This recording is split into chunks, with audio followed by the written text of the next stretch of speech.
Hi guys, it's Frankie from Frankie Tech. Good to see you guys again. And no kind of big video today, but I did want to chime in on this video. I did watch. I don't typically do these reactions to other videos, but I think it was such a good take from Arun, from Mrwhosetheboss, that I wanted to address this issue that at least I've had, and that my buddy Chris from Tech Tablets has also had with the Snapdragon versus Exynos S21 Ultras, and how different our experiences were. As you guys know, I really have enjoyed the phone, and it's been great in terms of cameras, responsiveness, performance. It's been solid. I have the Snapdragon AAA version. Meanwhile, Chris has had a very different experience with cameras that were performing even worse than a 2-year-old Galaxy S10, and really low bit rates, and I think just performance in general that was not to the level that he expected. Well, to clear it all up, we got this video from Arun from Mrwhosetheboss, who pretty much went through kind of the difference in terms of benchmarks between the Exynos 2100 and the Snapdragon AAA version. But what he also tested was sustained performance on these phones. And I almost had to do a double take because I thought, whoa, like this looks familiar. Let me tell you, did you notice the 5 Antutu benchmarks that he ran one after the other, basically simultaneously, to show that the Exynos 2100 did start to throttle performance? And this very much reminded me of my Antutu throttling test, which, I'm not saying that, let me just say great minds think alike, because this is exactly how you test a CPU and are able to basically, something's going on there, and are able to basically show whether it can sustain performance or not.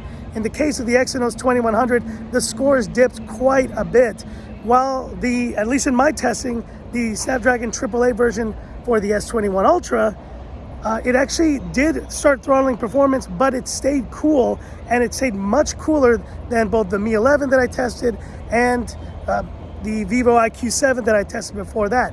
Now, generally speaking, my camera experience of the S21 Ultra has also been terrific, but this kind of just begs the question, when we get new upcoming phones like the Mi 11 Pro, the Mi 11 Ultra, when we get the OnePlus 9 Pro, these phones are going to be using this Snapdragon 888, and we're going to find out how this chipset performs long term. I think the overheating issues are not as big of a problem though on the S21 Ultra, and there's clearly a gap here between my experience of this phone and Chris's experience of the Exynos version. So I think if you haven't seen that video, I'll tell you what, he did a phenomenal job. Shout out to Arun, man, because it was a really great explainer as to why I was having such different experiences versus Chris's own experiences. And I love the S21 Ultra. It's an expensive phone, but if I was having the experience Chris was having with the Exynos version, I might have returned it to the store already. It's almost broken. I just would not accept that kind of performance and that kind of camera performance for that price. And it's all you guys basically saying, oh, but maybe you guys are faking it, or maybe these results aren't real or something. Well, let me tell you, when we make videos, we share our honest experiences of devices. At least I speak for myself. I'm pretty sure Chris would say the same thing. And if he had a bad experience with the phone, just like if he had a bad experience with any other phone, or if we have a bad experience with an upcoming phone, Mi 11 Pro or a OnePlus 9, if we have a bad experience, I think we're just going to say it. And I have no reason to say that a phone is better than what I think it is. And in the case of the Mi 11, I had a really good experience with that phone. It has suffered overheating issues though. I think the phone itself does suffer from that. But in the case of the S21 Ultra, I've had a really good experience. It is a hefty beast.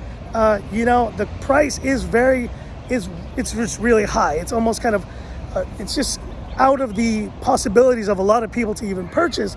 But I've had a good performance-wise experience on the phone. And if Chris has had a bad experience on his phones, especially in the case of this Exynos 2100, then I believe it too. So reviewers have different experiences with the same devices, and that's just the truth. Sometimes it's a nuanced experience. Sometimes you will have one experience, or even a phone that doesn't perform as well versus another one. And there is a lot of variance in terms of the review units. Sometimes the software updates that you receive, they can make or break the experience of a phone. So definitely recommend, go and check out this video so you see clearly the difference between the Snapdragon AAA version of the S21 Ultra and the Exynos 2100.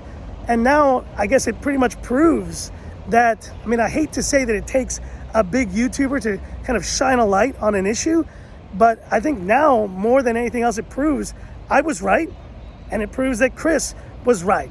It proves that basically this phone is a very different experience if you're using the Snapdragon 888 or the Exynos 2100 version. But hit me up in the comments and, you know, what are your thoughts? Do you still like the S21 Ultra? Are you ready for other phones coming up? And what's the deal with Exynos? I mean, I wish you guys got the Snapdragon version in your countries because it is a great device, but it seems like the Exynos version may just not be worth the money. But hit me up in the comments. I'd love to hear about it. And that's it for this video. If you liked it, give me that thumbs up. And if you love the content of Frankie Tech, subscribe to the channel, hit the bell icon for future updates. I'm out doing a camera comparison, a quick one here. And stay tuned. No more videos until Monday, February 8th. We're going to have a bunch of videos coming out that evening on a phone. I think you know which one it is. Stay tuned for my full coverage of this upcoming device. The global version here on Frankie Tech. And this is where I leave you by saying, this is Frankie Tech signing off. Have a good one. Off we go.